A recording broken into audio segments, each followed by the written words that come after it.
The rain of Zeus fell hard upon the land that night, cold and unrelenting, like the grief of a god who had lost his only child. Inside a small roadside inn near the ruins of Thebes, the fire burned low, its light flickering across worn faces and clay cups of sour wine. It was the hour when travelers grew quiet, when stories fell to whispers, and every heart remembered what it had lost.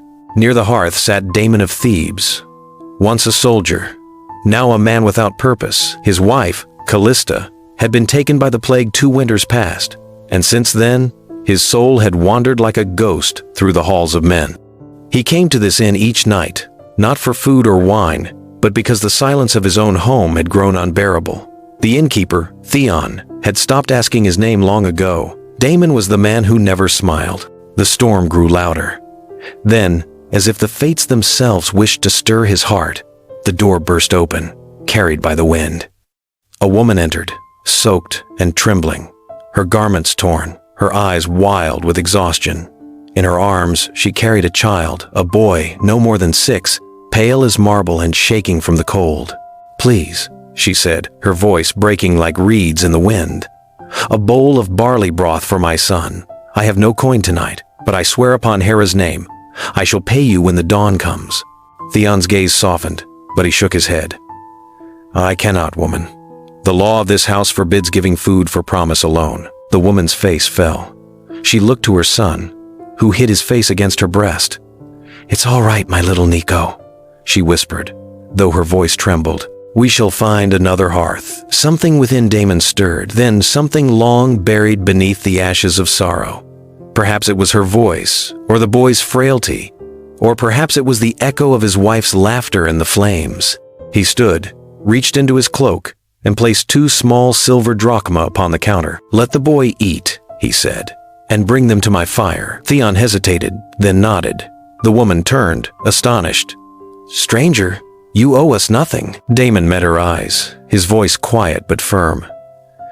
"No one who carries a child through the storm owes the world apology. Sit, warm yourselves." And so they came to his hearth, and for the first time in 2 winters, the cold within him began to fade. The storm did not ease that night. It raged beyond the wooden shutters, howling through the cracks like a spirit denied entry. Inside, however, the air had changed. The woman and her child sat close to the fire, steam rising from the bowl of broth Theon had placed before them. Damon watched in silence as the boy lifted the wooden spoon with trembling fingers, his eyes brightening with each mouthful. There was reverence in the way the mother watched him, as though every sip was a prayer answered. "You have a kind heart, stranger," she said softly, after the boy's hunger had quieted. "I am Lyra of Corinth. The sea took my husband last spring, and the world since then has taken nearly everything else." Damon inclined his head, his gaze fixed on the flames. "The world takes from all of us," he murmured, "some sooner, some slower." Lyra studied him. There was something hollow yet steady in his voice, like a man who had already met the gods of loss and found no reason to fear them again. "You speak as one who is grieved," she said. Damon gave a small, bitter smile. "Grief and I are companions. My wife died 2 winters past. I have lived since then, but not as a man should. I breathe, I walk, I eat, yet the world has no color. Only the fire reminds me that warmth once existed." Lyra looked at him a long while, then spoke softly. "The fire burns for any who come near, even those who have forgotten how to feel its heat." For a moment, Damon said nothing. The only sound was the crackle of the fire and the quiet breaths of the sleeping child. Then, as though pulled by unseen strings, he reached into his satchel and drew out a small, worn token, a bronze pendant shaped like a dove. "This belonged to Callista," he said. "She used to say the dove was a sign of mercy from the gods. I stopped believing in such things when she died." Lyra's eyes glistened in the firelight. "Perhaps the gods have not forsaken you, Damon of Thebes. Perhaps they sent this storm so that 2 lost souls might find warmth together." The words lingered in the smoke between them.